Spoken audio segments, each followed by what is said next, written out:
Carlene. Hi, Alma. How the hell are you? I'm tired like you. I feel a little bit more awake than I was earlier. Do you? That's good. It's been a few weeks since our last episode. That's right. We missed an episode. Wah, wah, wah. Wah, wah, wah. Did you guys miss us? Yeah, we were busy. Yeah. Sorry, guys. Why did we miss it? Because There's something I did. you had, well, It's with the kids. you were moving Allie in. Yeah. That I remember. I moved out. Oh, yeah. I was in Tucson. Oh. Duh. And then I had some personal family stuff that I needed to be available for. So it worked out great. Yeah. So we're sorry. We But did my miss you baby's home. guys. We did miss you. We missed each other. Oh, desperately. Yeah, it was moving Allie back home. Moving Allie back home was nice. Got my girl home. Aw. She's looking for a job. Not easy. It's crazy. You go to 4 years of college and then you have trouble finding a job. Yeah. It's insane. Especially, well, I don't know, because I feel like right now there's a lot of available jobs. You can get a job. You can get a job at McDonald's. You can get a job at just any not the restaurant quality you want. jobs You just can't get a job that's in your field. Utilizes your degree. Yeah, she's just looking to work with attorneys at a law firm. Anything that has to do with law. She's just looking to be a little receptionist, legal secretary. Paralegal. She's not she didn't take the classes for paralegal, but she's got a bachelor's in law. Nice. Yeah, and so now she's going to be studying for her LSATs, and then she's just taking a little break so she can get a grasp on life and then go back into school for law school. So is she home for good, or for the time being? Yeah, because once she gets a job and her beau gets here and he's working because he's also looking, then they will find a place and move out. Are all your chicks down here from Tucson now? They're all back. Ah. It's very nice. Oh, and Aiden and Hannah just bought a house. Yeah, we talked about that, townhouse. didn't we? No, I just found out. Oh, really? Mm-hmm. Oh. Yeah, well, they were moving. We talked about them moving. Okay. They were going to move downtown in a loft or something, but they ended up like, let's buy a house, which I told them to do a long time ago, but I don't know what happened. I thought it was weird that they didn't qualify, so they tried again, and they qualified. Ooh. They bought a little townhouse. Well, we are not going to be tipsy tonight. No. We are not partaking because I've got some stuff I've got to wake up for first thing in the morning. But that doesn't mean anything because tipsy or not, we're still crazy. We're still a little weird. Mm-hmm. Are you serious right now, Shorty?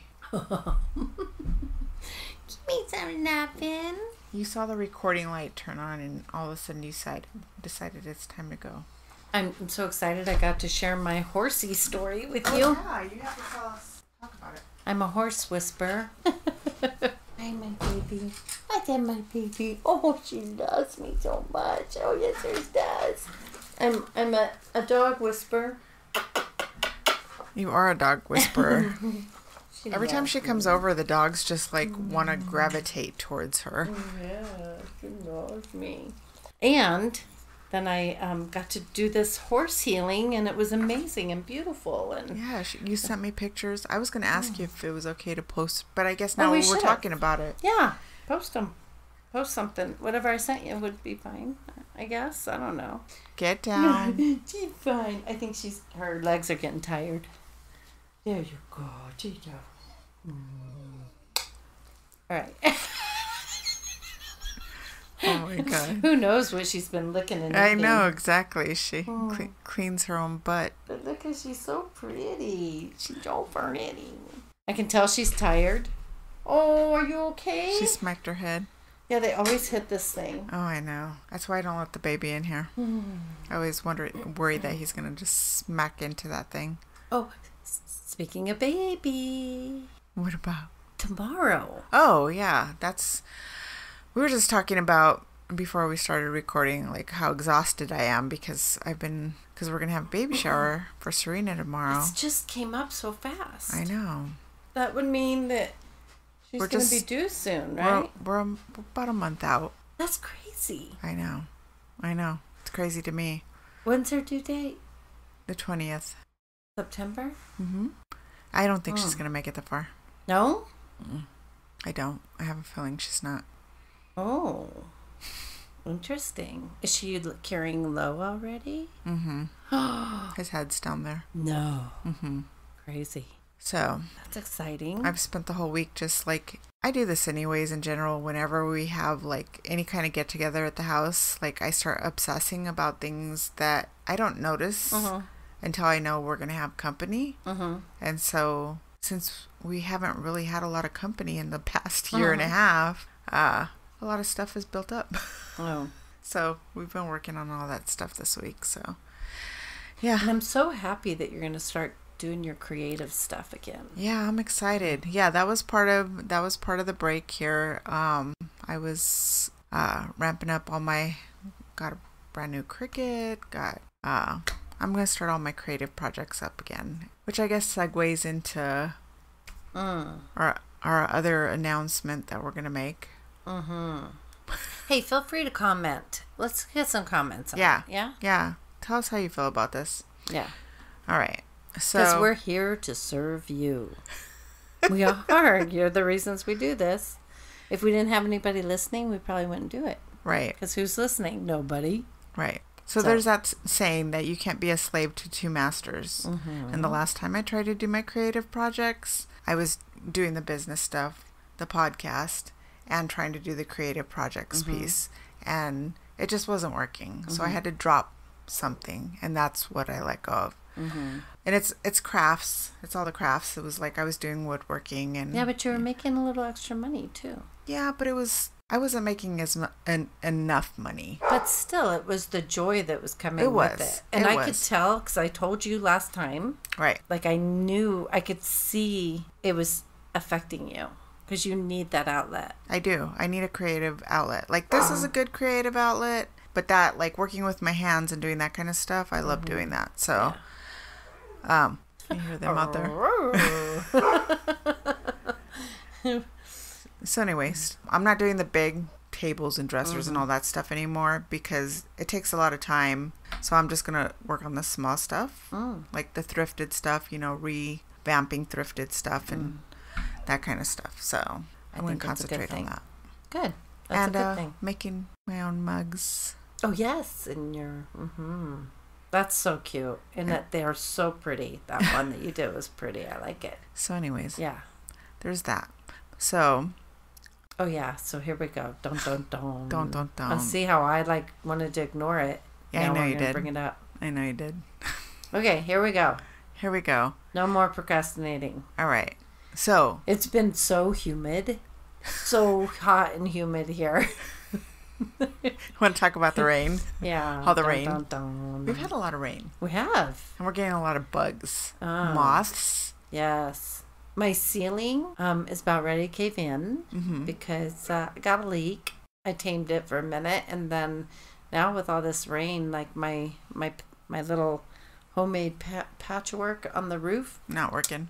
So I got to have my son's friend come and do it again. Oh, that sucks. Anyway, okay, now really, no more procrastinating, seriously. All right, guys, we're going to change things up for a little while. And honestly, I hate to do this, but the amount of time it takes to edit an episode, to make it palatable so it doesn't go over 3 hours, because sometimes we talk for a very long time. Well, we want to make a more quality show. Right.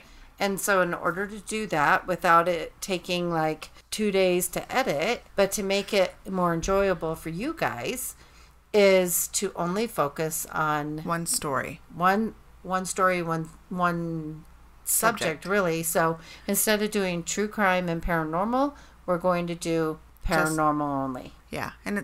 So our show will no longer be Tipsy Tales True Crime Paranormal. It'll be Tipsy Tales Paranormal. And maybe somewhere down the line, we can revisit the whole true crime piece again. Yeah.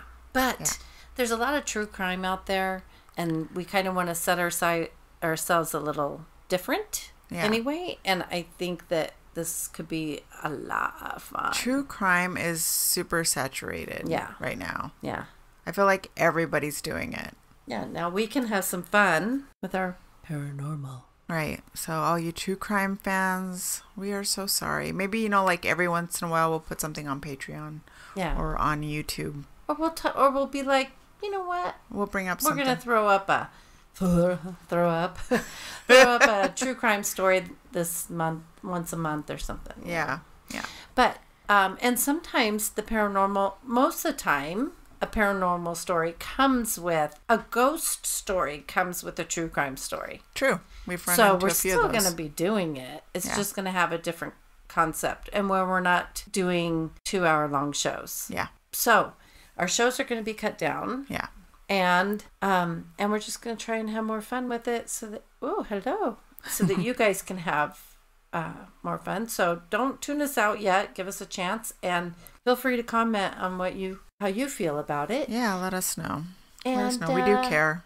Do you have any suggestions of what you'd like to see us cover? Right. In the paranormal realm of things, by the way. What do you think? Good? Great. Okay. Great. Shall we begin? We should.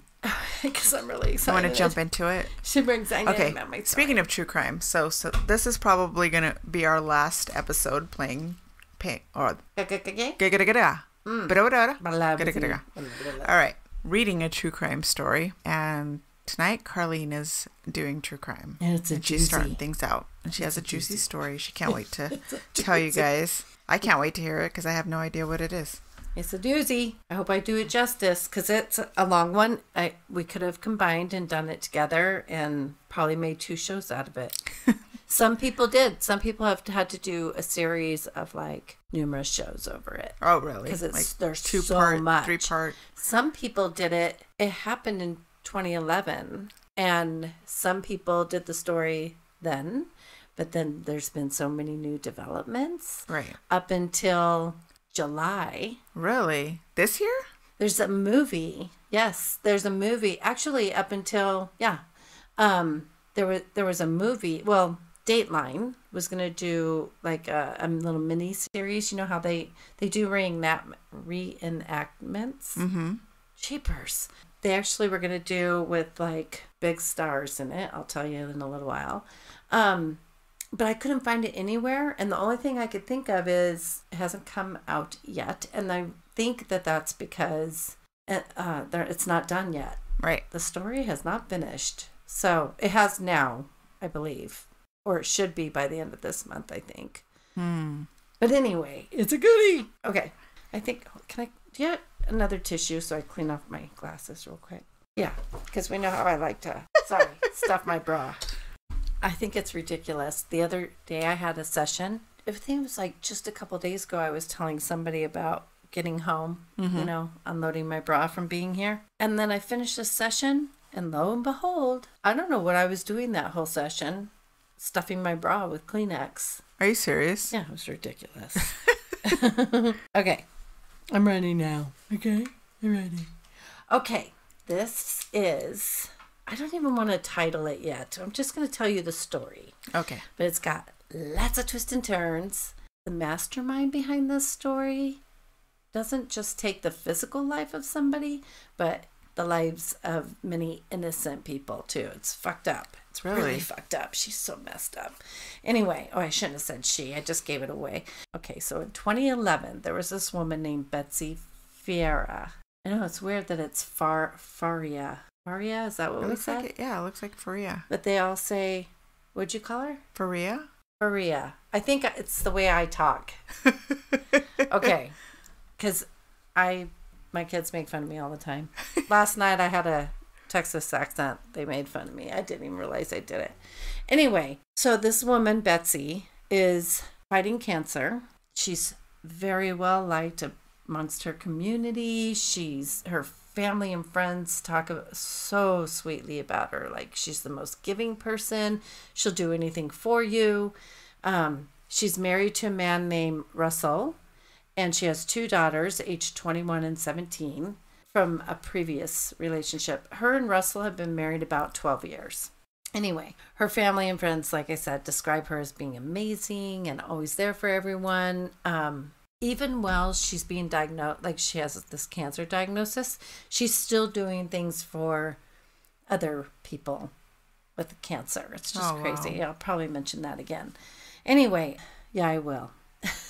So her family was pretty well known in the town that they lived in, and the high school that she went to. She had a lot of friends. I think she was on the softball team, blah, blah, blah. She took those friends into her adulthood. So high school into adulthood, she was still friends with many of her high school friends. Like, she's just that good a person that she just doesn't lose touch with her good friends. Mm-hmm. Anyway, this one friend of hers, Susan, Betsy introduced her to her husband and even DJ'd at their wedding. She is a DJ. She has a DJ company, I guess. So she'll do like little DJ parties. This just shows like she's super outgoing. She like is the one, when she does DJ, she gets like everybody out on the floor.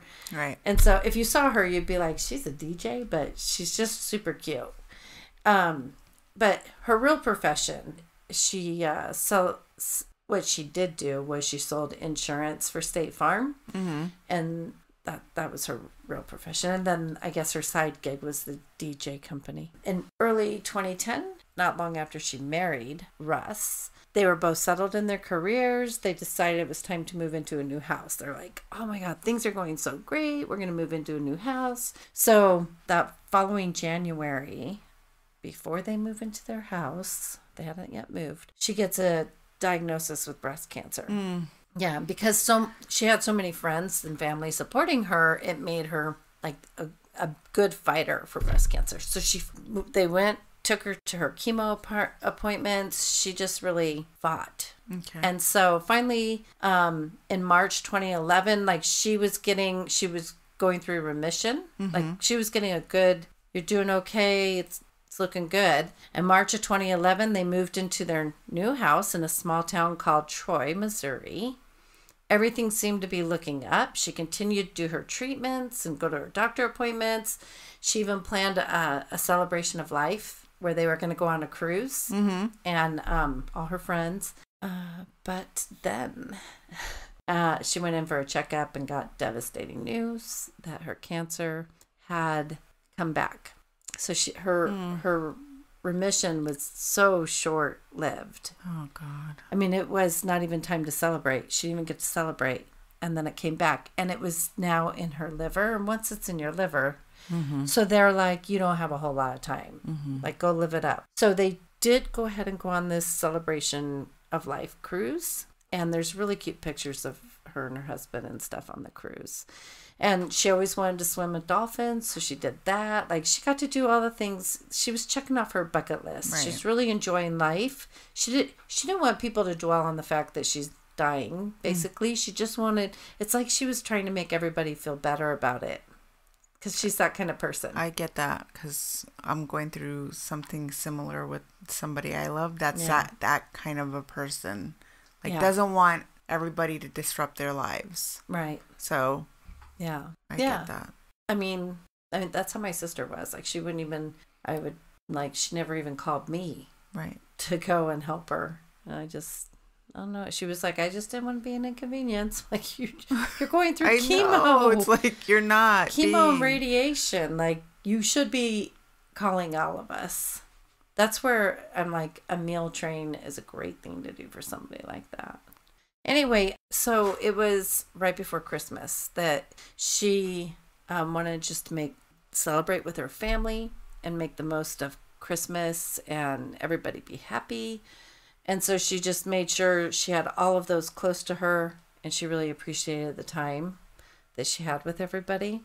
And then on December 27th, 2 days after Christmas, Betsy was scheduled for another chemo session.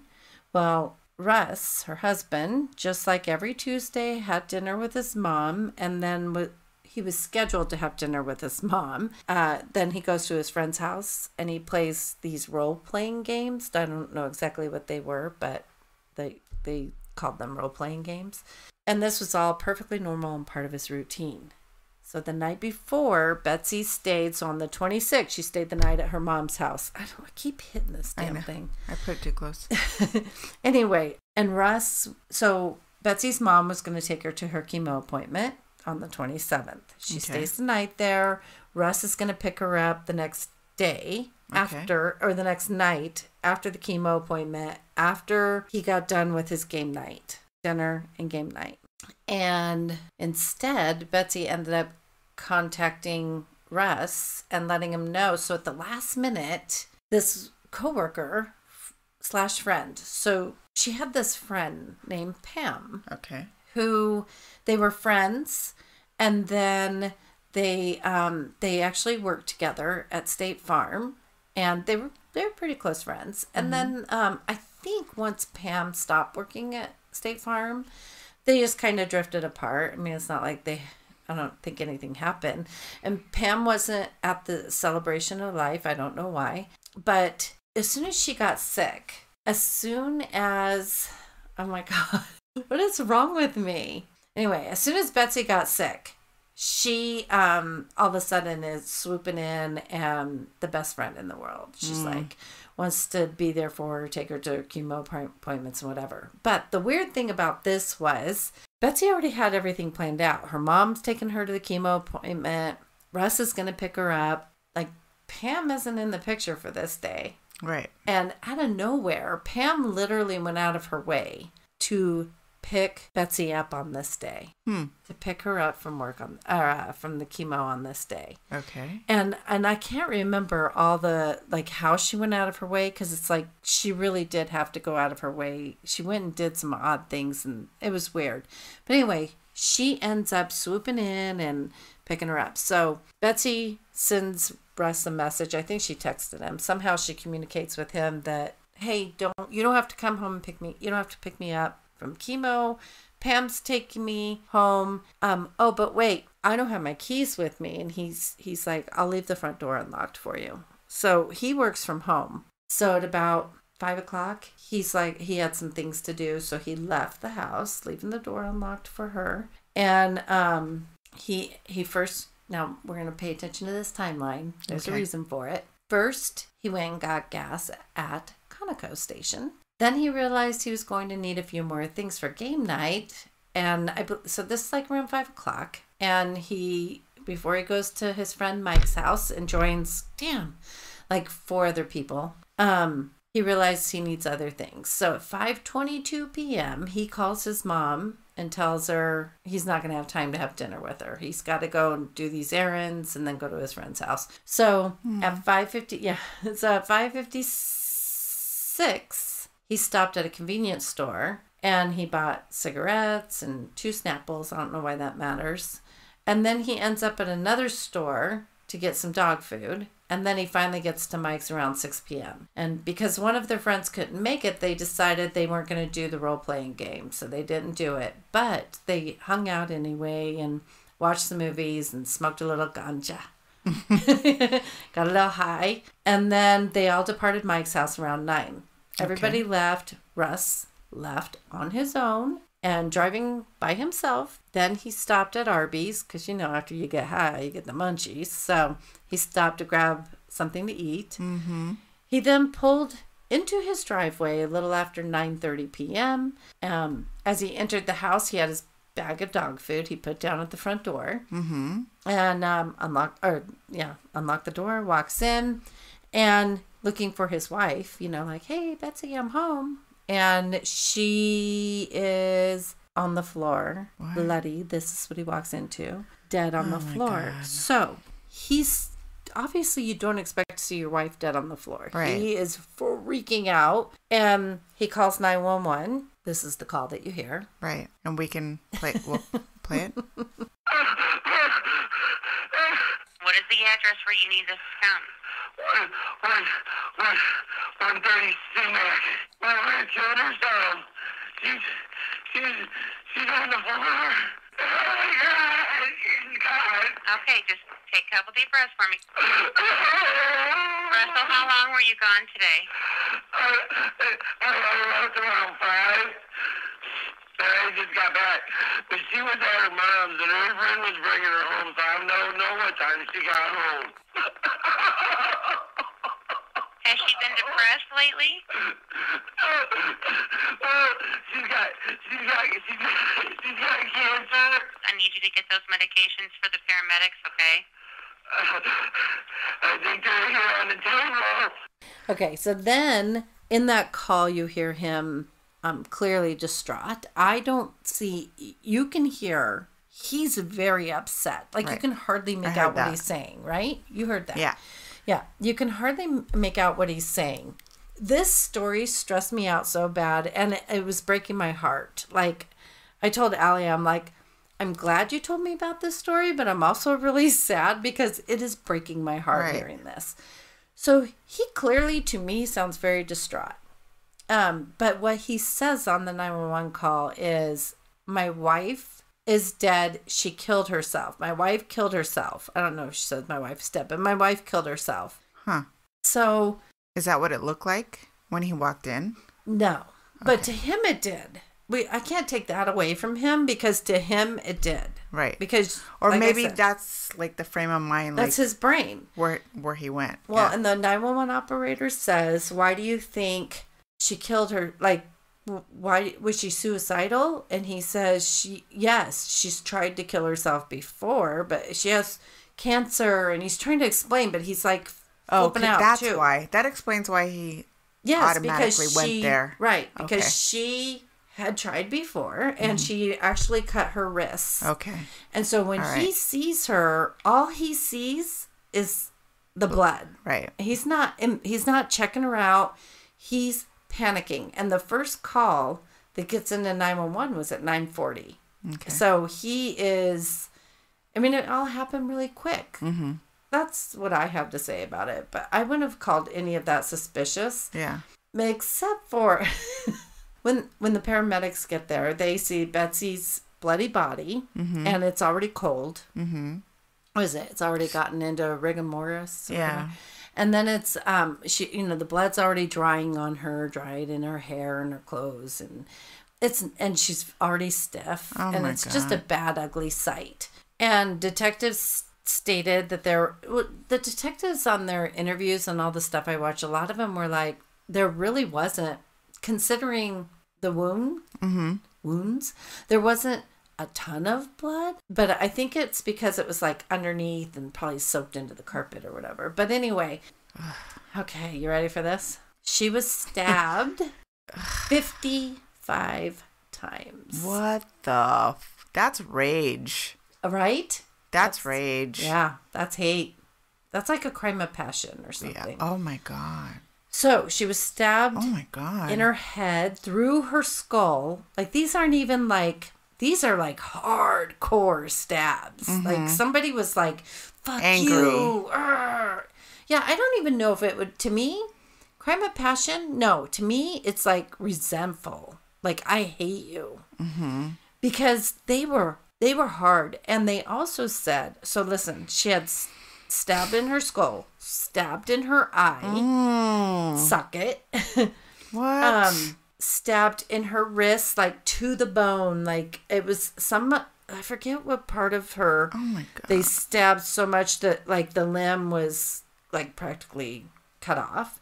And then she had wounds in her neck, and then they left the knife in her neck. So the knife is still in her neck. Okay. Oh my God. They said the majority of the stab wounds were made while she was already dead. So they kill her, and then they continue stabbing her. Like, that to me, that's not just a crime of passion. That to me is pure hatred and resentment. So because it was clearly in the police, in the detective's eyes, a crime of passion, immediately they have eyes on Russ. Right. They're like, first of all, you call this in as a suicide. Like, dude, how do you not see this Right. isn't a suicide? Did you not see the knife in her neck? Right.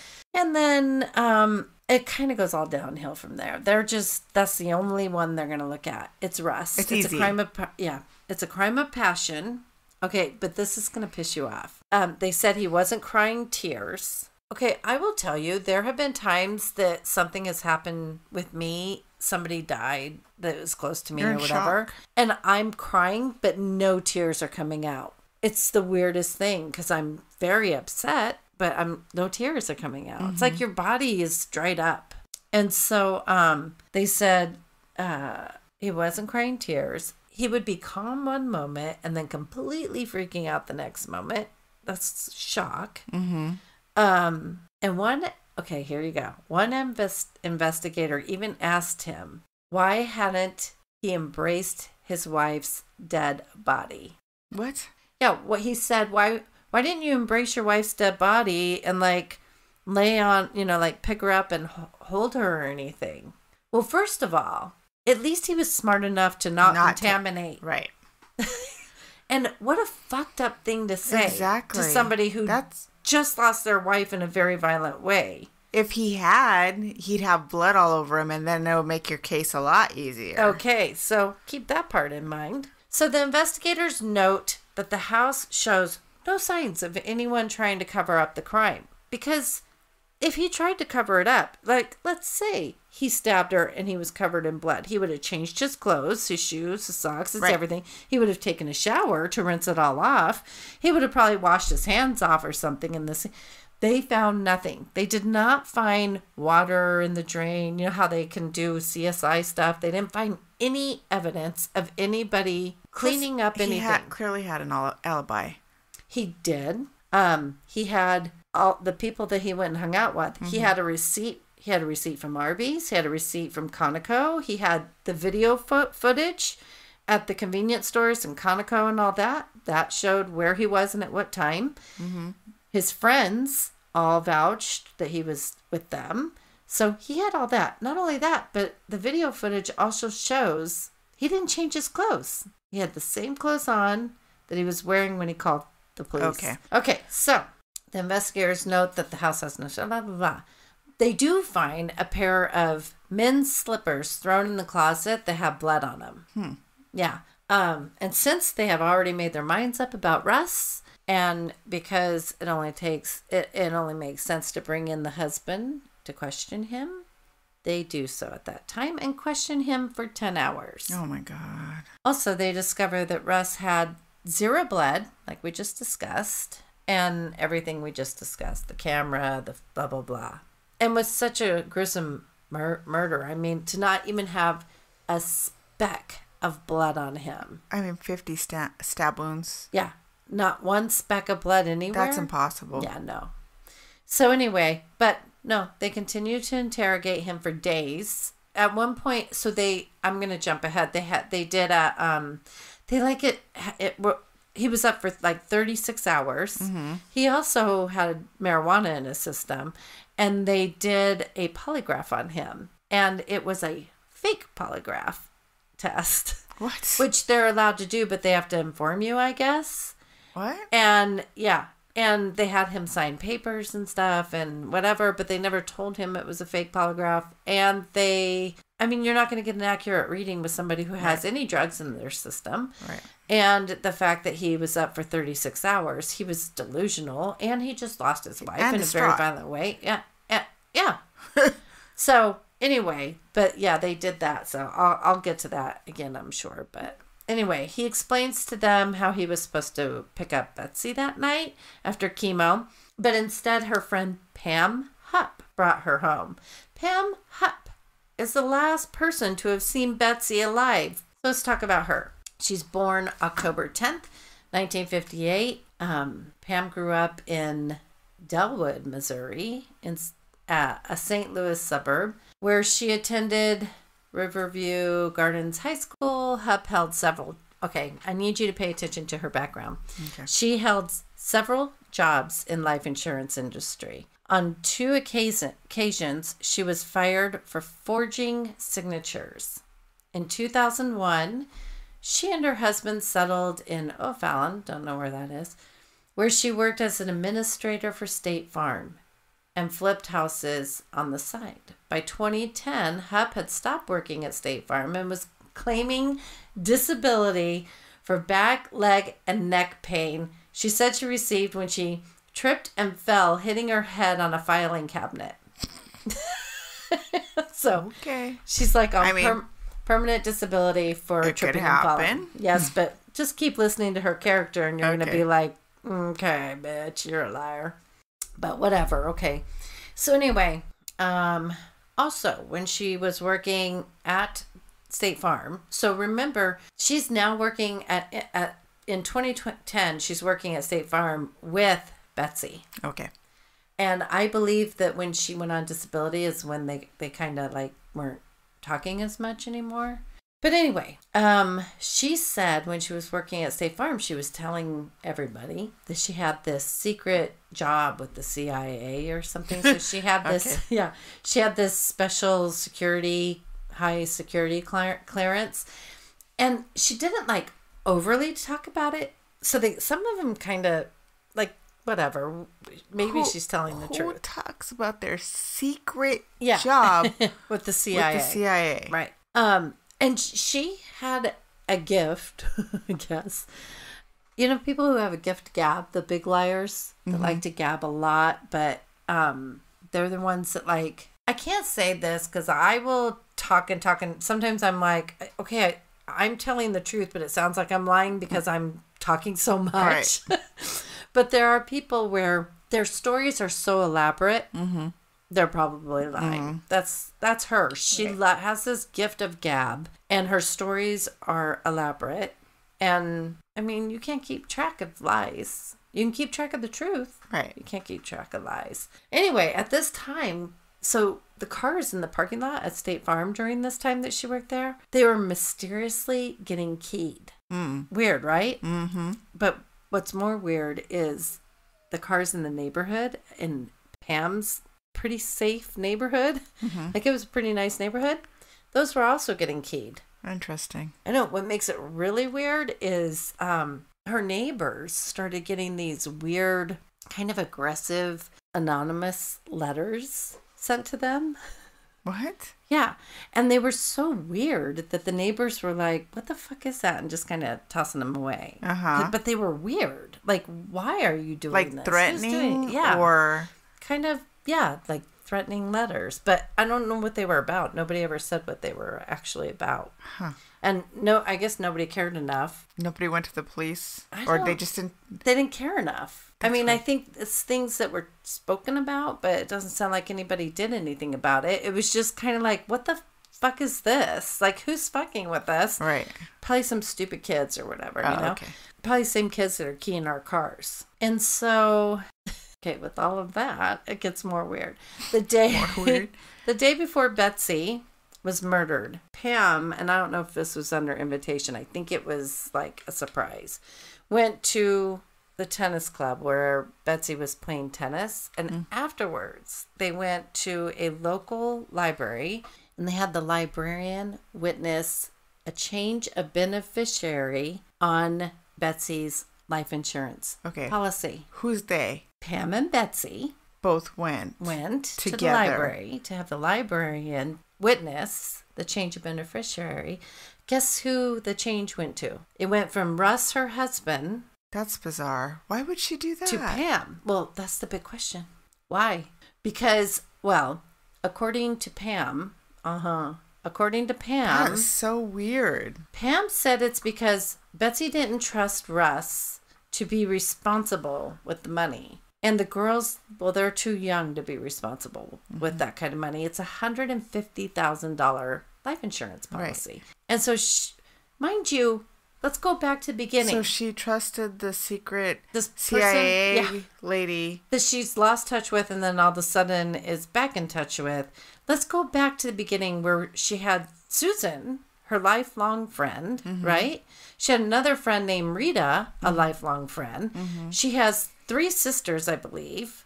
She has her mother, her father. She has a loving family and tons of friends. She chooses this but she random... chooses Pam? Right. That sounds fishy, right? Super.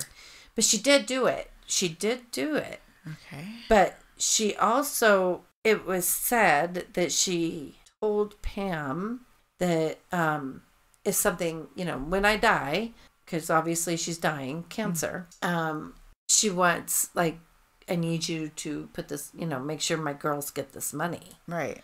Okay. So let's just remember that. Okay. That's really bizarre. All right. Well, it gets even more bizarre. Like I said, it's a crazy story. Yeah. So, for reasons unknown, I already said that. She didn't go to her Celebration of Life cruise. Betsy and Pam were also raising money. Okay. So, Betsy and Pam were also like doing door-to-door kind of things and raising money for other cancer patients and their families. Okay. And I mean, Betsy is a woman dying of cancer who is very loving and giving. So she would not think, when you're a good person, you think everybody's good. Mm-hmm. So I'm sure she would not ever think that money is not going to go where she thinks it's going, right? But it didn't.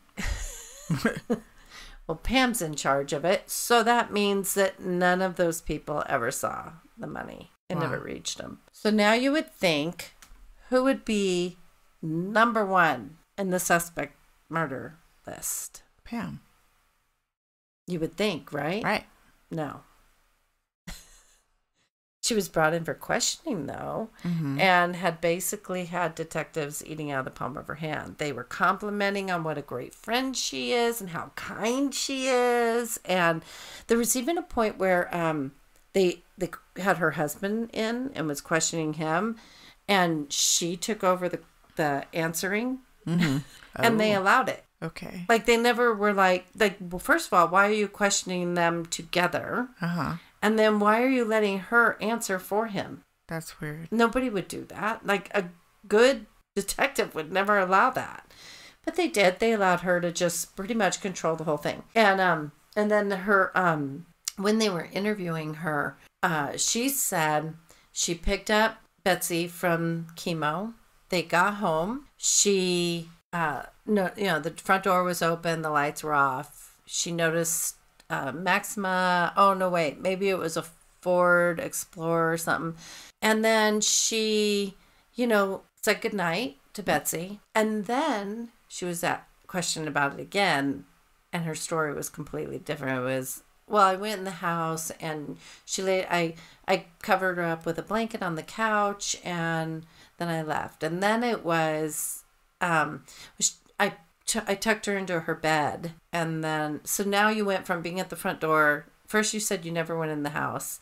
You went from being at the front door to being in the living room to being in her bedroom. So they didn't get suspicious? Nope. Because the story keeps changing? Her story changes about everything. Oh my God. And never do they say, and that's your first, that as an investigator, as your detective, when you're questioning somebody, the reason you're asking them so many questions and over is because you're looking for them to change their story. If you tell the truth, your story doesn't change. Right. Her story about a lot of things continuously change. Even about the money. Why would she give you the money? Because she wanted me to make sure, because I would make sure the girls get it. And then that Why changed. wouldn't Russ? Right. Well, we don't know there. We don't know. She told the police that Russ was violent and she controlled the whole narrative here. She basically is the reason Russ stayed on the radar. Okay. Because she made sure they knew Russ is abusive. He yells at the girls and her all the time. Even the dog. He is violent. Did they ever interview her real best friend? It doesn't sound like it. Like people that actually know him? No, it doesn't sound like it. Come on. No, because it was a very twisted. Because they had their guy. Yes. And that's it. And they were going to work the story around that. Yeah, and she helped them. She helped them do that. So her story continuously changed about things. Okay, so they actually present her with a polygraph too, though. But she can't. A fake one? Yeah. No, I don't know. She actually has a Dr. Fisher handwrite a note saying she can't take it because she had a head injury. And so she didn't have to take it. And so she had a doctor excuse. Mm-hmm. And when the doctor was asked about this, he said, I did write the note, but I didn't know of any medical condition that she had. Why would you write the note? Why did you write the note? And he said, because she asked me to. Huh? So What? stupid. How does this woman, I don't get it. Oh my gosh. All these people, just, I don't get it. Anyway, so basically because police believe her, because the police believe they have the real killer already and her husband, they never seriously look or consider Pam. They even gave Russ a polygraph, which I told you about. Mm-hmm. The day after his wife is murdered, Russ was arrested for the murder of his wife. At the trial, it gets worse. Wow. The judge would not allow certain things to be presented, like the life insurance policy being changed to Pam. She was like, no, the jury's not going to hear that. So the judge made the jury leave while that was being presented. So the jury never heard about that. They never heard about her getting a $150,000 payout for her friend dying, basically. And the agreement was supposedly to make sure her girls get it or however and blah, blah, blah. No money was ever turned over to the girls. The jury for Russ's trial never saw anything that had to do with implicating anybody else. It was the prosecution. This woman, the state had this woman, Leah Askey. Anyway, and she manipulated it too because it was, he's our guy. Okay. And so she even, and I might repeat this, but his stepdaughters, so Betsy's daughters, they later did an interview as adults. And they said, we had to testify against him because Leah told us if we don't, it was going to be really, really bad for us. What? She threatened witnesses that if they did not go against him, whatever. I mean, how could it be bad? Like, you're a witness. Like, what would be the repercussions? I don't know, but look at the four friends that he was with. She also... Oh, probably because they were smoking marijuana. Well, she also tried to implicate them by telling them, well, you must have helped him do it. Okay. Because, they have all this proof that he was not there. So she took that narrative to fit that he did it. So she said... That's why, like, I have a hard time with the justice is blind thing. The justice system. Yeah. Because there's really no justice. There's a lot of innocent time. people out there that shouldn't be in jail. She said, one of you probably kept it because his phone pinged at his friend's house. So you kept his phone at your house while this guy went and got this. Well, there's video footage of him doing a lot of stuff. So how do you explain that? But okay. So you had the receipt to give to him. Well, then, while he's doing this, then this is happening. And while all of you are playing monkey see, monkey do, he's killing his wife. Right. And so you're all doing... So then his attorney said, if they truly believed they were a part of it, then why aren't they arresting them? Exactly. So he was pissed. I loved his attorney, though. He was really actually good. Anyway, so... Does he get convicted? I think just stick in there. Hang on, because I need you to suffer like I did. Okay. She's like, suffer. Just sit there and suffer. So, yeah. Okay, so also the girls in between all of this stuff, the girls took Pam to court to trial for the insurance money. Right. And in that trial, she even messes up everything. She said, so at one point, she during deposition or something, she states that her attorneys tell her that before the trial, you need to put that money in a trust for those girls.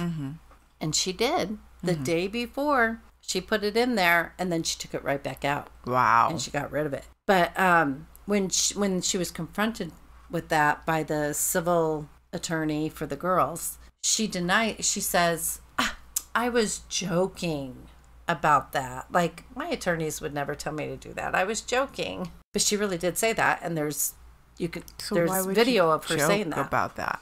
Yeah, because she's a liar. Like, that's not even funny. Why would that? Okay. Do you know what a joke is? Yeah. No, we were joking. I was being sarcastic. No, because you did put that money in there. You took it out. So where's the money? Because she doesn't have it anymore. She spent it, she says, and she bought a house and she paid cash for it. But I thought that money was for the girls. Her words are, well, the truth is, Betsy told me she wanted me to have that money because she loved me so much and she wanted to see me happy. And she gave it to me because she wanted to see me happy. And they're like, well, that doesn't make any sense. That she doesn't want to see her girls taken care of, but she wants to see you. So during that part, she had also said something about Betsy kind of looked at me like I was wealthy and, you know, like What? And then he said, you told us that like Betsy kind of had money troubles, like she was struggling. She's like, no, I wouldn't say that. And I think like prior to the murder, Betsy had actually filed for food stamps. And so, yeah, she's struggling. And yeah, she wants her family to be okay when she dies. But no, she was fine. And no, I mean, she would want me to be okay. What? Over her own daughters? Yeah. And when she was in interrogation, she had told them, why would I kill somebody who could fight back? I mean, my mom has a $500,000 policy. And if I really wanted to kill somebody for money, I could take my mom out. Like, why would I do that? It doesn't make any sense. If I was her mom, I'd... Well, don't forget I said that. Yeah. Oh. So, she also said that Betsy was in love with her and that they had a sexual relationship. Oh, my God. And she didn't want to have a sexual relationship, but it wasn't a big deal to her. She just wanted to make Betsy happy, so it was fine. But she was just Betsy's friend, but Betsy was in love with her. So now I'm starting to see, like, when she's saying things, it's really like she was in love with Betsy. Right. Betsy was probably freaked out by her and like, nope, get the fuck away from me. I don't swing that way. And she's like, it sounds like she, and by stabbing her 55 times, you know. But anyway. What the fuck? Meanwhile, Russ has been convicted, and even by the testimony of his stepdaughters, who put the nail in the coffin, he was sentenced for the murder of his wife. Prosecutor Leah Askey and the judge and the police all had it out for Russ, to the point where, like I said, Leah intimidated Betsy's daughters to testify in what? Oh, okay. She testified. She made the daughters testify against him? Okay. Yeah. The police ignored evidence, and the judge wouldn't allow the defense to present anything that questioned the guilt of Russ and placed it on someone else. The state even went as far... Isn't that the point of mounting a defense? Yeah. What? Reasonable doubt? Come on. The state... It was a frame job by Everybody's culpable here. Yeah. The police, the judge, the whole justice system framed one guy. And Pam. They actually helped her. Right. So the state even went as far as saying the four friends, like I told you, helped Russ murder his wife. Then after a change in authority, and with the help of the Innocence Project, who, by the way, amazing. Yeah. Russ was given another trial, which has only happened 3 other times in Missouri. New judge. So his was the 4th time that a new trial in this kind of a case would happen, where he'd get pretty much a new everything. Wow. And the judge is the one no jury. I forget what they call that, where the judge is the one that's deciding. Mm-hmm. So he served over 3 years of his sentence. So he lost 3 years of his life. He loses his wife. He loses his whole family. Right. All his in-laws that loved him until this, because they thought he murdered her. Right. And then, and his girls. And then he lost over 3 years of his life in prison. And now he has this, like, stamp on him that's how do you shake that? Right. So anyway, he got this new trial, and he was with real evidence, and he was set free. But the damage was already done. Mm-hmm. All right. But did they go after Pam? No. No. Was she implicated though? No. Not in here. The new. Not right here. No. Okay. No. Okay, so that all happened. So now what? 2011, 12, 13, 14. We're way over there. But hold on. Now Pam, while being interrogated during the Betsy murder trial, I already told you she was talking about her mom, right? 4 months after that conversation with the police, Oh my God. after that interview, Shirley Newman, Hupp's mom, was found dead outside of her apartment. She was 77 years old. It was Halloween, and she fell off a 3rd-story balcony through metal railings. So you know how they have on a balcony, you have the, like what you have outside. Right. Those were dislodged, but not the top and the bottom railing part. Only the vertical ones. Okay. Right? Vertical, horizontal. Yeah. Okay. So the top and the bottom railings were still intact. But did the police go like, that's so weird. It looks like somebody kicked that out, and then like they had to push the old lady off of here. Like how did she end up down there? No. They didn't. They just were like 77. She's clumsy. I guess somehow she like crunched down and fell over, and like it's so weird as shit. Anyway, police said Hupp had to take her. Okay, so here's this. They said her mom had to go to the doctor. Hupp, of course, because she's so sweet. She loves taking sick people to doctor appointments. Right. She took her mom to the doctor. At 8 p.m., she brought her mom back. She told the staff, quote, "If Shirley does not show up for breakfast in the morning, notify the family. Like, let us know if she doesn't show up for breakfast." Why are you going to say that? Exactly. Is that weird? Well, Shirley didn't show up for breakfast, and she didn't show up for lunch. So at 2:30 in the afternoon, one of the housekeepers of this retirement community that she lived in, it's really nice, doesn't look like a retirement community, found her outside on the lawn dead. She had 8 times the amount of Ambien in her system than normal. Wow.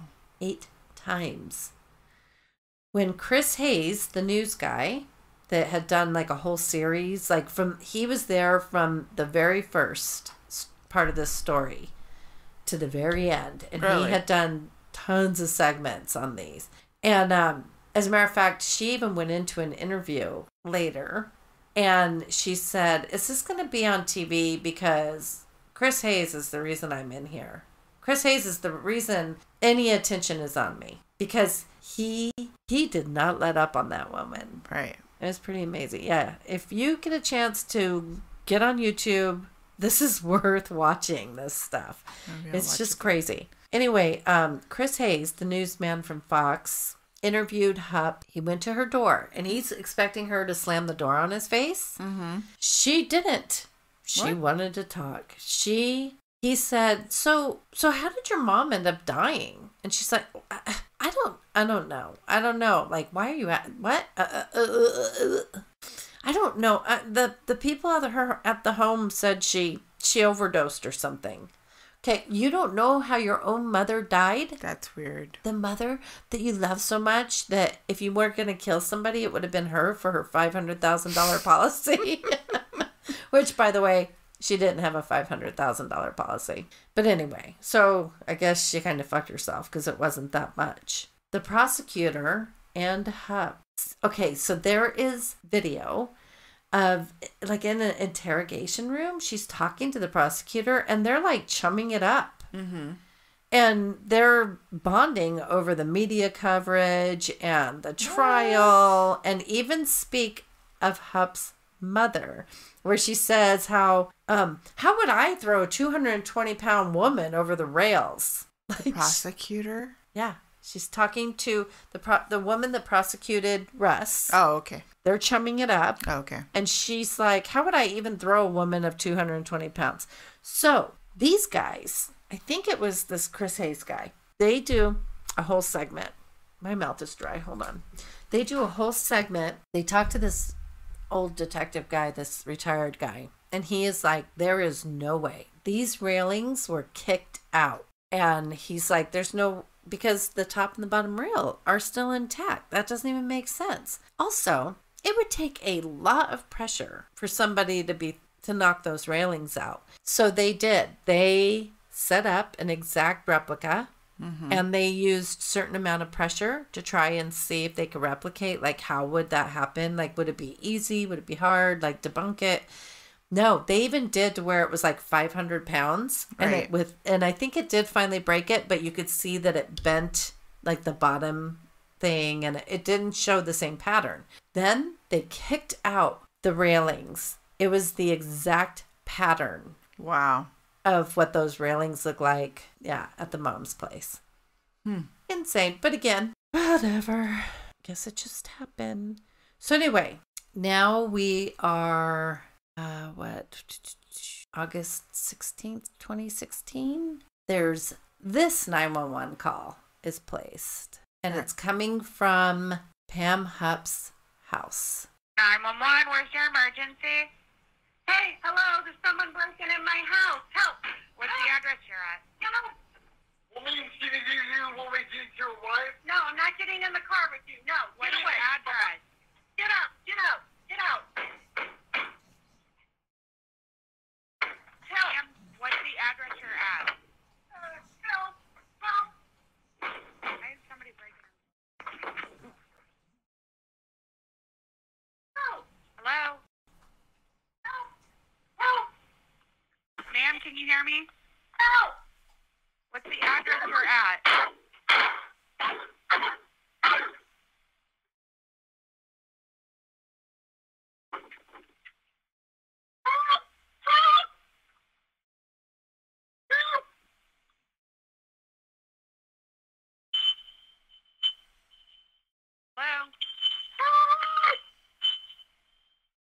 Hello? Are you there? Yes, I am. Where are you I at? have an intruder in my house. Where are you at?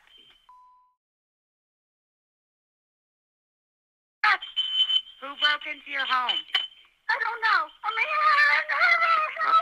Where's he at right I'm now? outside. I'm going outside. Come on, who's the field? Fire alarms are going off too. I know. Is he inside? Yes. Is he a white male, a black male? He's crazy. Wait, hurry. He tried to get me in my car and I ran into the He house. tried to take you into his car? He tried to take me in my car.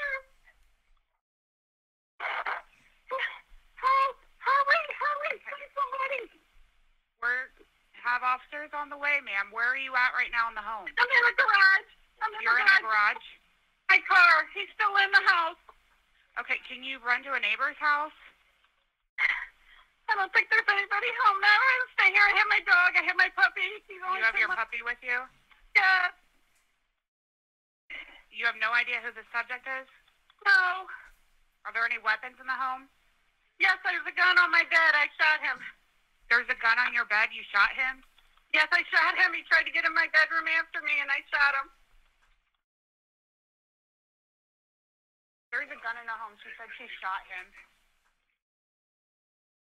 Is he still, as far as you know, is he still in your room? No, he's in the hallway. He's in the hallway? Is he moving? Is he hallway? No, he's not moving. Not moving? Oh, hurry! Ma'am, we already have help on the way. Just stay on the line with me. Is the garage door open? Yes, everything's open. I was leaving out of my car. Okay, so this one is So fake. So fake. Help! I need help. Like, it's so fake. It sounds like totally scripted. Completely scripted. And the banging, no, it's just me. That is what you hear. That's actually, okay, so it's this man, Louis Grumpenberger. Okay. He was a resident of St. Charles, Missouri, and he was actually mentally and physically impaired from a car accident that he had in 2005. So this car accident really messed him up. So he had the mentality of a 12-year-old. Oh. And so on August 16th, Rumpenberger died after Hupp shot him 5 times in her home in O'Fallon, trying to claim self-defense. Okay, let me tell you how she set him up. Ready? And why? Well, let me tell you this. Did he have a first. life insurance policy? He did not. Okay. He was a stranger to her. A note was found on his body bearing instructions to kidnap Hupp, get Russ's money from Hupp at her bank, and kill Hupp. And to take Hupp back to the house and get rid of her. Make it look like Russ's wife. Make sure knife is sticking out of neck. This is all handwritten on a note. What the fuck? In return for a reward of $10,000. As Hupp called 911 shortly before the shooting, the audio of the incident was recorded. I don't know what that meant. Anyway, okay. So basically there's this note. It's in a plastic bag along with, I think it was like $900. And in a Ziploc bag and tucked into his clothing, his shirt or whatever, a pocket. And so this is exactly what happened. She drove around looking for a patsy. First, she ended up, let me just get to the, What for? Oh, I'm going to tell you exactly what for. She first ended up, what was this woman's name? She first ended up at, I might say it again later. I don't know. I want to say her name was Jennifer or something like that. She ended up at this woman's house. And I think this is where I couldn't type anymore, so I was handwriting stuff, but I don't think I wrote down the woman's name.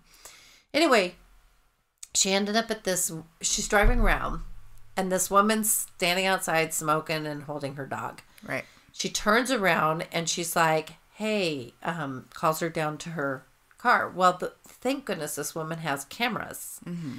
And she's telling the woman, I'm with Dateline, and we're doing a segment, and we'll pay you like $900 to come and do this segment if you come with me. So the woman's like, well, hell, okay. So, but thank God she wasn't that dumb and gullible. She explains, and when she's telling the story, she's like, I had a knife up my sleeve and one in my pocket. I don't know this person. Right. I'm getting in a stranger's car. What am I thinking? She had no shoes on. So she gets in the car. They start driving. They get to, and she's telling her what they're going to do. And this woman's like, this does not feel right. Right. Like, none of this is right. I don't know what this woman's up to, but I don't like it. So they get to like a stop sign. And she says, you know what? I have to put my husband's dog inside. I have to lock the doors. I have no shoes on. Can we go back? I'm going to go get some shoes on and make sure the dog's safe. So, okay, they come back. She pulls in. And when she pulls in, they get a perfect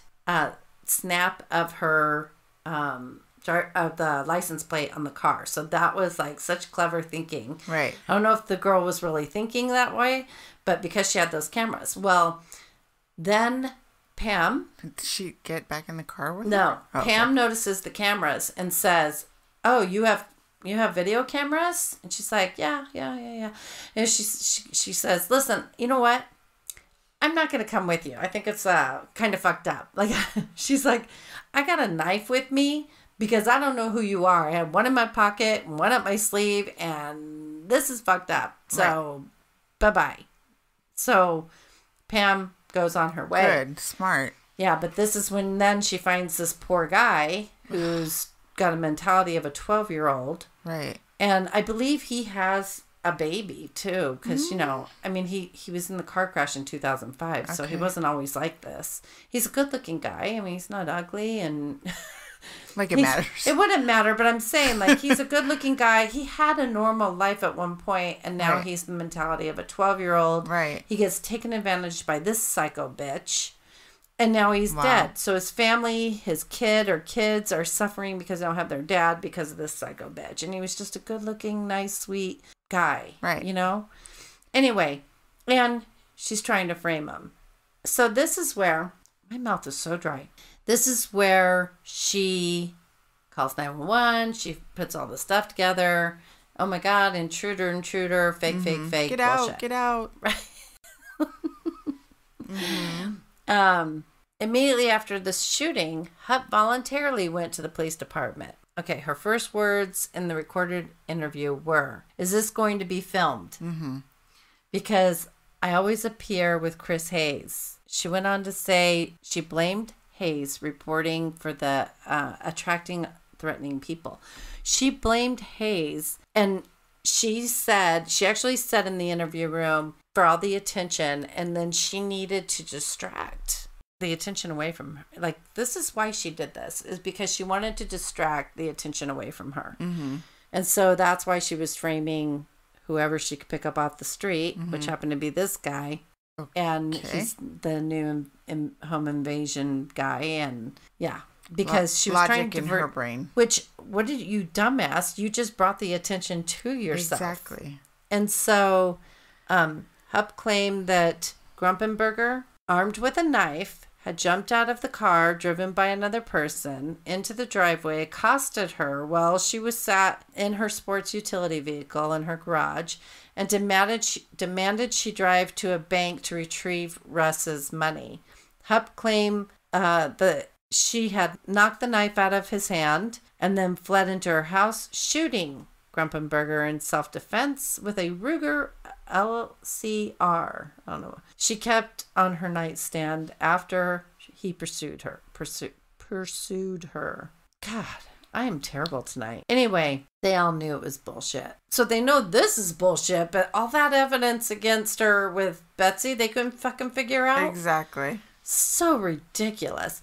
Anyway, in the 911 call that we play, obviously, that banging that you hear is that poor guy banging on the door, and the mumbling sound you can't make out. It's actually him saying, like, he's confused. He doesn't, like, what are you freaking out about? Like, aren't you going to take me home? You said you were going to take me home. Oh, my God. And then she's saying, I'm not getting in that car with you. Well, all he's saying is like, wait, like, crazy lady, please take me home. Yeah. And then she's saying that, and then they cut it off before you hear her shoot him 5 times and kill him. So, fucking Chris Hayes. Yeah. It's all his fault. Yeah. Yeah.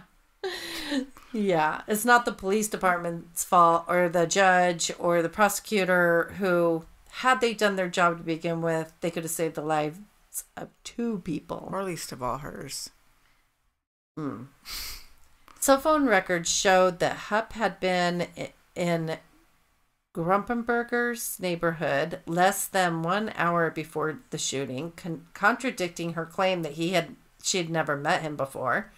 On August 10th, 2016, a police report had been filed with the St. Charles Police Department stating that a woman matching Hupp's description had approached O'Fallon resident Carol Alford. Wait, no, that's what? Oh, okay. Posing as a Dateline. Oh, that was Carol. Okay, that's her name, Carol Alford. Okay. Posing as a Dateline NBC producer and offering her $1,000 to reenact the 911 call. Security footage showed that the woman in question had been driving Hupp's car. A second witness, Brent. Oh yeah, she approached another guy, Brent Charlton. So it was the woman. So, yeah, Carol, she approached, and Brent Charlton. And he informed the police that Hupp had approached him with a similar proposition. Mm-hmm. So the only reason, so a CSI investigator was taking their pictures of the money and had noticed that, the $100 bills all had the same sequence. Mm-hmm. And also, there was a $100 bill in her drawer that matched the sequence numbers that were in his clothes. And they're like, that would never happen. Like, you wouldn't have a dollar that has the same sequence of numbers that my dollar bill would have. It just wouldn't happen unless we had the same stack and I gave you one and me one. Right. So they're like, that was like the most hardcore evidence that she framed. She did this whole mastermind. It was all bullshit. It wasn't self-defense. So they arrested her on the spot. Which was pointless. Like, it was pointless. Mm-hmm. Well, because of this arrest, though, let me tell you, the investigators also found a knife that had been purchased at the Dollar Tree, and then it also had, So now they're like starting to think, though, and now this is like years after. What is this? 5 or 6 years after Betsy was killed. So now they're like starting to think, oh, damn, oops. And there's new people like in charge too. So, but she had knives from the Dollar Tree. She had the pens and the paper and all of that was bought at the Dollar Tree. So now they're like, yeah, you fucking whore. And there was a swatch of carpet that was found by police, appeared to have been positioned to protect a rug in Hupp's home from his bloody mess. Blood. So police investigators were, oh no, that doesn't mean, okay. So on August 23rd, Hupp was arrested and charged with first-degree murder and armed criminal action. Upon being arrested, she asked to visit the bathroom, where in the interrogation room, they left her alone, and there was a pen on the table, and she knows there's a camera in there, so she thinks she's being sly, and she kind of slides the pen with her water bottle, and then she tucks it in her pants, like behind her, and then they allow her to go use the bathroom, and while she's in there, she's like feeling for the veins in her neck, like so she knows where to. She's going to kill herself. So she goes in the bathroom. You then hear them scream like, Pam, Pam, Pam, get an ambulance, Pam, Pam, because right when she got in the bathroom, she starts stabbing herself in the neck and in the wrist, trying to kill herself. So they're like, yeah, that's not guilt. Right. So, so in her mugshots, you see like these giant bandages on her neck from her trying to kill her. Didn't work, bitch. Anyway, so now assistant prosecutor Phil growing a wedge? I don't know. I'm terrible at print. I don't know. Described the acts of the as a consciousness of guilt. Bail was set at $2 million. On December 16th, the grand jury indicted Hupp on the charges. Hupp appeared in court on January 31st. Now, they all were saying throughout all the news conferences and everything, this woman is never going to admit her guilt. She will never say, I did this. Anyway, she did an Alford guilty plea. So that means she never had to admit guilt, but she did get a life sentence. So, but she still never had to, and then there's phone calls that they have. You can also listen to those between her and her husband. And she's all proud of herself. Like, yep, no way they were waiting. They wanted me to say I'm guilty. I'm not giving them that satisfaction. She's super proud, cocky bitch. Anyway, as a condition of her plea agreement, she doesn't face the death penalty. She was sentenced to life without parole in August 2019. She's serving a sentence, blah, blah, blah, blah, blah. Okay, now let me jump to this part. So she's in there for life. Well. Oh, my God. I told you. I told you. In September 2020, Hupp's husband, Mark Hupp, filed for divorce, describing their marriage as irretrievably broken. That same month, Hupp filed for a motion to vacate her conviction, claiming she was pressured to take a plea. It was denied the following March as untimely. Okay, now let me just tell you what has happened. Okay. Because this is all recent. They didn't even have all this. On July 12th, 2021. What? They filed charges against Pam Hupp and also against the prosecutors, the police, everybody involved. They filed charges against all of them in the murder of Betsy and the mishandling and all of that, all the bullshit. So she's got now the murder charges on Betsy, and they're all going down for their fucking frame job, basically. Does that make sense? They're all going to have to answer. Is this like a civil suit, or is it a... It is the new... attorney general or whatever that's there now. Oh, okay. He's like, fuck that. We don't do this. Right. And so he's like, you're in trouble, you're in trouble, you're in trouble, and bitch, you're going down. So they're actually going for the death penalty for her now. Oh, good. Yeah. So, yeah. Anyway, okay. And as for Leah Askey, they're actually going after her for intimidating witnesses while in court, too. And as for Russ, he received a $2 million settlement, which I don't even think that's enough, and is now in a happy relationship with Carol. Really? Yes. They just like, I think they start a conversation by just kind of, she was like, I'm sorry for your loss. How terrible. And they just kind of bonded. And now they're in a relationship. So that they believe that it was divine intervention. Interesting. Yeah. It's kind of cute. So he kind of had a happy ending. He does. It's kind of sad sweet. but happy. I mean, he still doesn't have his stepdaughters in his life, I don't think. And he lost his in-laws, and it sounded like he had a really close relationship with them at once. But how do you trust people who didn't trust your you? back. Yeah. Anyway, yeah, I think I got it all. Her evidence and testimony and the okay, that's it. Oh, and so as of right now, I don't think that she has had her, Pam Hupp has had her, final trial, but they are going for the death penalty. So they just brought the charges last month. Yeah. So yeah, but it sounds like they're like, moving let's get it this forward. done. Okay, good. Mm-hmm. Good. We'll have to keep an eye on that. Yeah. So that's why. So I got my information, by the way, from that Crime Watch. Mm-hmm. I got it from a whole bunch. And from that, Kendall Ray, YouTube, a little bit of from her. And then the other, that Chris Hayes, watching him. And a little teeny tiny, the very end was the Wikipedia stuff, but just a blurb. Anyway, Dateline said that, so you know how Dateline does the reenactments? They actually were going to do like a mini series, and they were using Renee Zellweger as Pam. Mm-hmm. And I was looking everywhere for it, and it's like, it's not here, not here. And it was supposed to be in 2019, but then I saw recent stuff saying something about February 2021. So now, after knowing this whole story, I'm thinking they didn't finish it because the story is not finished.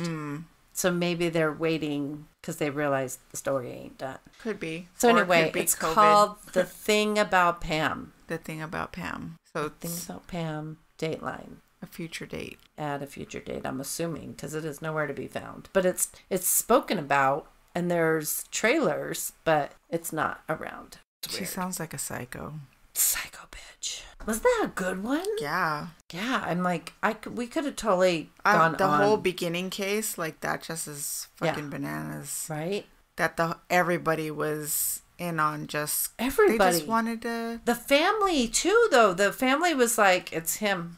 Because the narrative, how many times do we watch news stories where the police... It's the narrative. How many times have we done stories where like the narratives kind of start, right, and then the news you make the assumption makes from there. it, and then we're like, oh, that fucking bastard, right, and then it turns out, oops, it wasn't them.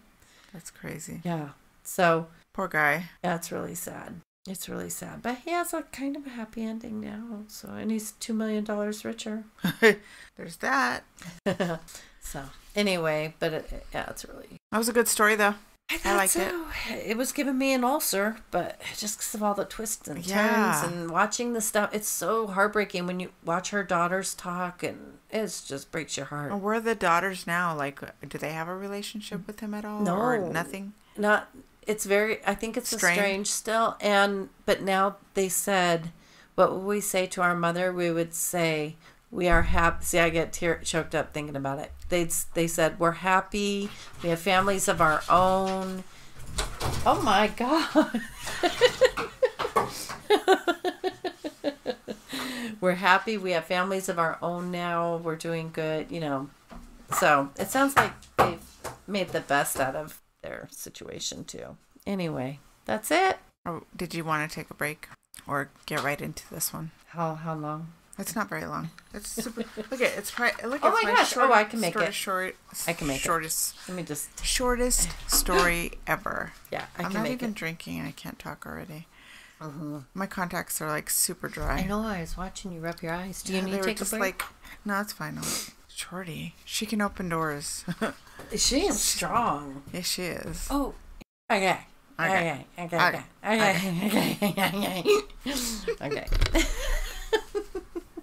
All right, so we're going back to New Orleans. We've done a couple of stories in New Orleans. Ooh, yes. I like we did New the Orleans. LaLaurie Mansion. We did the Myrtles. You did the Myrtles. Yeah. And oops. What the do you heck? Hear this? This is what. Hold on. I'm sorry. This is day and night. All night long, I listen to this. Oh, poor Shadow. Yeah, all night. It sounds like a baby crying. Now she's just upset because she can't find me. He's like, look at his ears. Where is that? He's like, what the heck is that? Now I think she's just upset because she can't find me. Get down. That makes me kind of sad that she can't. She's like, where are you? She has separation anxiety really bad. Plus she's kind of losing her marbles, so it's sad. Poor Shadow. I know. I just don't know what to do. Like, is it time? I don't know. All right, go ahead. Hey, Poopy. Alrighty. Okay, so my story's about the curse of Julia Brown. Ooh. And this is kind of the turn of the century. Anyways, I just want to put this out there, the story that I'm going to talk about. I just want you guys to take it with a grain of salt because like so many stories through the ages of women that were also known as healers or witches, the true story is often blurred through the perceptions of the day and colored through the lens Are you of going to be burning me on a ideologies. stake? No. The lens of ideologies, religion, politics, or fear. It's still that way. It's still that way. It's still that way. I'm not a witch, but I'm a healer. Well, and so was she. So Julia Bernard, born around 1845, became Julia Brown when she married Celestine Brown in 1880. They lived in the town of Frenier on the banks of the Manchac Swamp. I'm sorry. Your dog was biting me. What? He grabbed my hand. He's like, what year? 1880? Did you get a buggy on you? I think that's what went up my nose. 1880. Okay, that's what I thought you said. So they lived in the town of Frenier on the banks of the Manchac Swamp in Louisiana on a 40-acre homestead plot that had been granted to Celestine by the government. She was a healer, Julia. According to the most stories out there, she was a voodoo priestess. Oh. However, it is much more likely that she was a type of healer known as a traiteur or a folk healer. I'm not picking it. I'm itching it. Okay. All right. Okay. I think a buggy went up there. All right, go ahead. But the voodoo priestess thing is what sticks in people's heads. What was that? Were you shaking it off? Huh? Yeah. Being that there were no doctors in Frenier, she was the only person to turn to when anybody was injured, ill, like having a baby, because she was also... It was like that a lot back then. Yeah. Mm-hmm. But they had no choice because unless they wanted to go all the way to New Orleans to see a doctor, they had to see her. So she was well known and she was well respected, according to a lot of the stories that are out there. During the time, the towns of Ruddock, Frenier, and Napton were prosperous settlements clustered on the edge of Lake Pontchartrain. I know I butchered that. They were sustained by the logging centuries-old cypress trees and farming cabbages in the thick black soil. The railroad was the town's lifeline, bringing groceries from New Orleans and hauling away the logs and cabbages as far as Chicago. And apparently, like, their cabbages were superb. They had the best sauerkraut. Wow. I don't know if I mentioned this, but the town itself was like, it was German. It had started out as a German settlement. But all of that was taken away in an instant on September 29th, 1915. Oh, And if legends are to be believed, Julia Brown was the reason. Oh, no. Okay, so I mentioned that she was well respected. However, not long after Celestine dies, things begin to change. Julia felt as if the townspeople took her for granted, often giving her no choice, not asking but demanding for her services.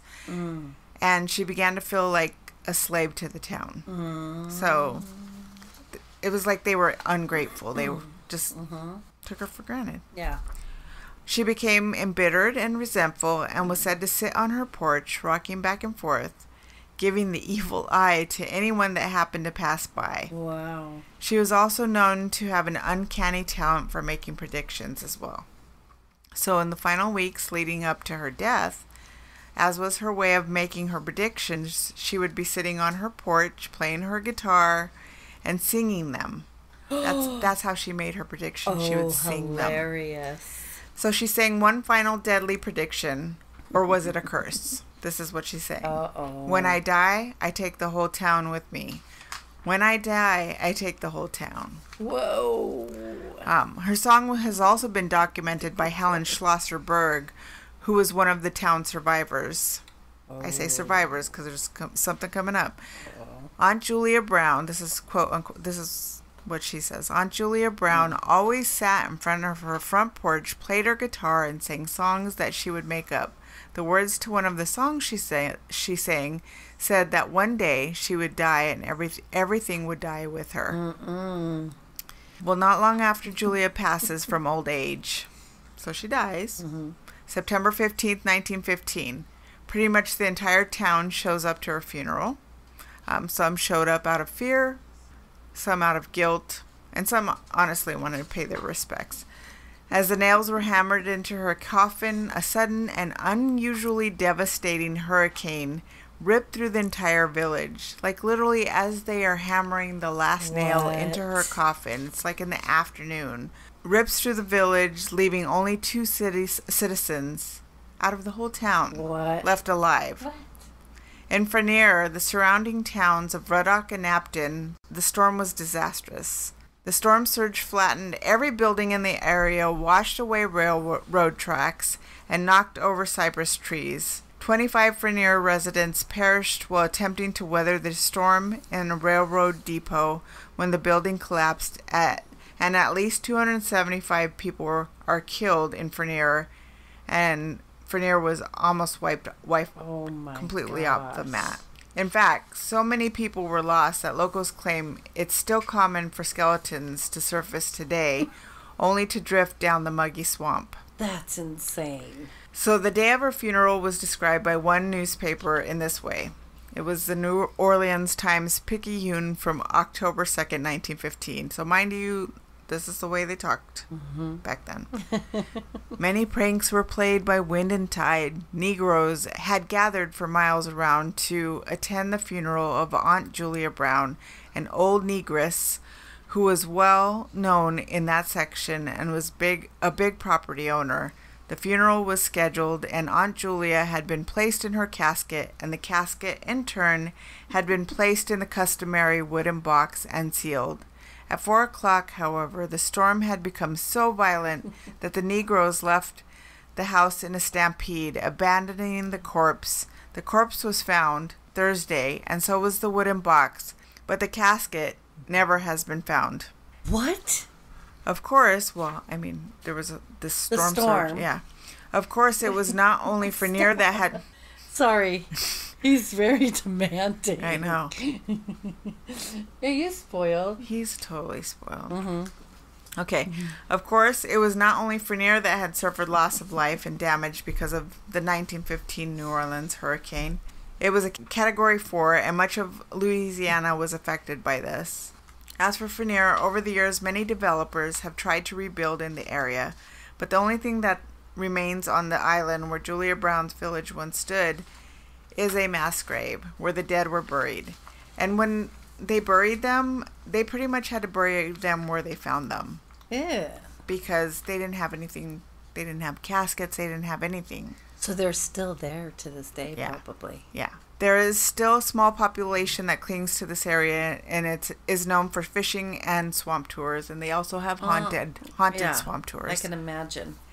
So as you can imagine, the entire island now has a reputation for being an insanely active paranormal hotspot where hundreds of people have experienced unexplained activity, including the sound of a ghostly voice singing Julia's infamous song. Other activity in the swamp includes actually seeing what many believe is the ghost of Julia Brown, and at times the swamp will be filled with the loud screams of a woman's voice. There is even a local legend of a beast called the Rougarou that can appear in any form of its choosing. It attacks unwitting people, and if you are bitten by this creature, you will be cursed. So back to Julia and the moniker of voodoo priestess, if this is what she was. One present-day practitioner of voodoo, Bloody Mary, what a name, thinks that it was not a curse, but a warning, and that Julia was probably misunderstood and is quoted in a Mental Floss blog by Bess Lovejoy saying, "Voodoo isn't as much about curses as it is about healing." And we can thank Hollywood for everybody's conceptions about, or misconceptions about voodoo. Yeah, because in slavery, that's what they used in all those. That's how they healed each other. They took care of each other, was by using what they call voodoo. But it wasn't anything bad. I know. Did you just see that? Yeah. Interesting. The lights just flashed in my office. So what do you think? Was it a curse or was it a warning? I think it was a warning. What do you think? I think it was a warning.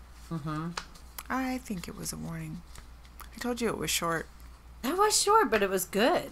Yeah. Yeah, that was good. So all these years she's been blamed for, I don't know. Natural disaster. A natural disaster. And she probably did have a premonition, because if she was a healer, Right. she probably had other that gifts. she was, but I think that she wanted them to think that she was responsible for it, because it was her last fuck you to them. Yeah. It kind of sounds like she was just like, fuck this town. Fuck you people for making me... Guess what? There's going to be this thing that comes and wipes all you clean. A couple of you are going to survive. Fucking figure it out. I just have this mental image of her rocking on her porch with her little guitar, fuck you motherfuckers, y'all gonna die. Yep. Anyways. I get it. That was Short a good but one. sweet. Well, I'm glad that I did that long ass story and did your short one. That It worked out good. That worked out. So our next episode will be just the paranormal, and we'll kind of figure out how we're going to work that out. But again, comment. Let us know what you think about that. My baby girl. I need these puppies. I love you so much. You're so You just wait. cute. She's going to drive you crazy. Are you gonna drive me crazy? So crazy? What you probably are. Can't be even She's worse going to be than. glued to your butt. Oh, hi. Did I call you with my meowing? Yeah, apparently. All right, you guys. That's our stories for tonight. Thank you guys for listening. As always, I'm Alma. she's Carlene. Good night. Good night.